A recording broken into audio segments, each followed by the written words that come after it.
The comb. The comb is a piece of steel with 18 teeth. Each tooth is a note. Longer teeth are lower notes, and shorter teeth are higher notes. The comb works like a multi-pronged tuning fork. In this high-speed video, slowed by 250 times, the drum appears not to move, but you can see the teeth vibrate. The shorter tooth is vibrating faster than this longer one. These vibrations produce the sound. The teeth are like this saw blade. When it's longer, it produces a lower note when plucked, and when shorter, it produces a higher note. Notice when you turn the comb over, the teeth don't have the same thickness. The longer teeth, the lower notes, are weighted more on the ends. This added weight lowers their resonant frequency even farther. Here, I taped a lead weight to the end of the saw blade, and it produces a lower note than without the weight. Because of this weighting, the comb is more compact. For this particular design, if the comb were unweighted, it would have to be roughly 40% longer to produce the same range of frequencies. Another advantage of the weighting is that the combs can be mass manufactured in a single size. You just cut away the proper amount of material to produce a unique set of notes. For example, although each comb has 18 notes, the specific notes vary for a particular song. Here's a music box playing London Bridge with a comb specifically designed for this melody.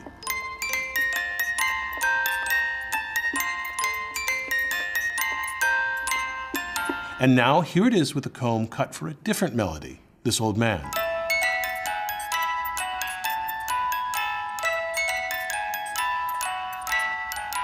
The timing is the same, but the notes are different, and it sounds odd. The difference in weighting is so subtle that these two combs are indistinguishable by eye. Inside the casing of the music box is a clock spring. It's a coiled strip of steel that is 40 centimeters long, unwound.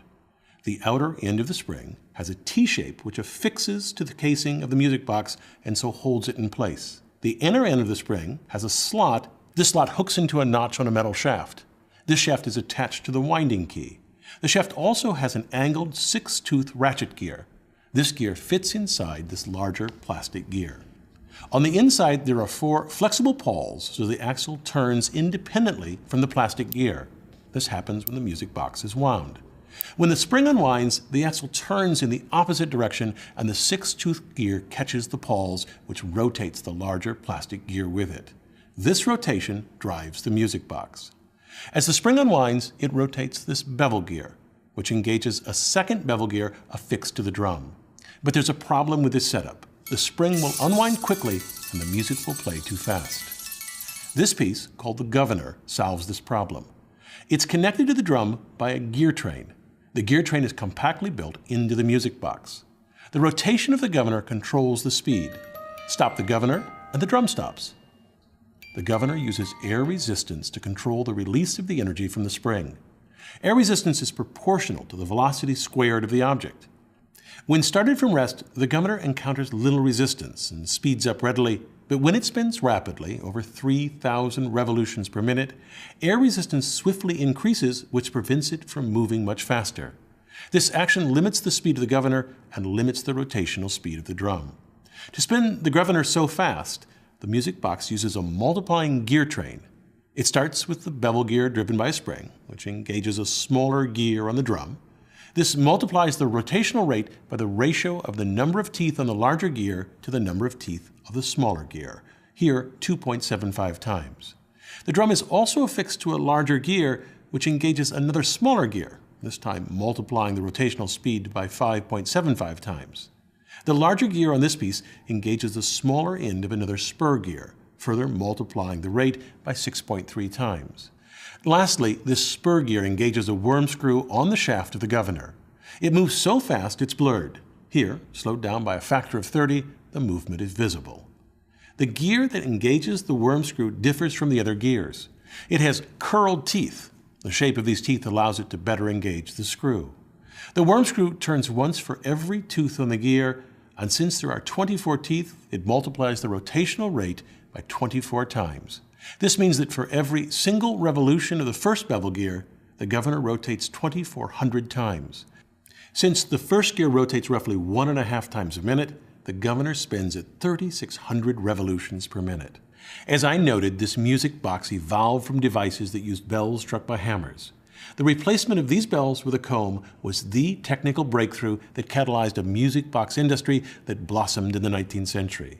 The compact comb movements were built into snuff boxes, clocks, and large pieces of furniture.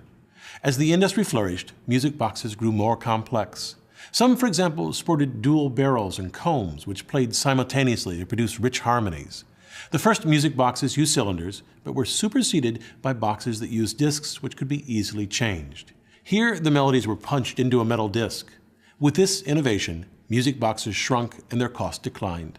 For 100 years, music boxes were the way a family listened to music in the home. But by the turn of the 20th century, the phonograph and radio had displaced them. Music boxes were shoved into attics or, more often, left to rot in junkyards. These modern music boxes, then, are a charming vestige of a past filled with brilliant engineering and craftsmanship. One last thing. If you hold a music box in your hand, it's not very loud. But if you place it on a hollow container, it's much louder and richer. The vibrations of the comb are transferred through the metal base into the container where they resonate. This resonance amplifies the sound. Also, if you rest the music box gently against your teeth, the music will resonate inside your skull. So, the next time you listen to a music box, appreciate its sound, but also think of the centuries of innovation and design that led to it. I'm Bill Hammack, the Engineer Guy.